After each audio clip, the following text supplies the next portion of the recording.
जाँठा बाउको सम्पत्ति खाएर बसेछ काठमाडौँतिर तरुणीको पछि लखर लखर लखर लखर लखर लागेको छ।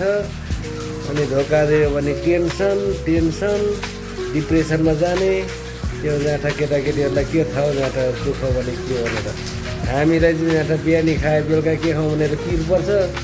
आजभोलिको नानीहरूलाई चाहिँ र उता गर्लफ्रेन्डले छोड्ला कि बोयफ्रेन्डले छोड्ला कि अरूसँग बोल्यो कि भनेर पुरा पिर परेर हुन्छ जाँठा। हामी जस्तोलाई पो पीडा छ त हौ। तिमी केटाकेटीहरूलाई के पीडा छौ। टक्क मासु भात खायो, खाजामा मोमो चाउमिन यसो, अनि बाहिर निस्किँदाखेरि चाहिँ चटपटे पानपुरी, गर्लफ्रेन्डहरूसँग भेट्यो, बोयफ्रेन्डहरूसँग भेट्यो। त्यो त छ नि हौ जिन्दगी। हाम्रो पालोमा अलिकति यस्तो उहरू भएन कि अलिक चाँडो जन्मेछ। फोन त हामी एक दिन हिँडेर गर्थ्यौँ पहिला। अहिलेको नानी बाबुहरू जहाँ थियो मोबाइलसँगै जन्मिन थाल्यो। गाह्रो छ जिन्दगीमा।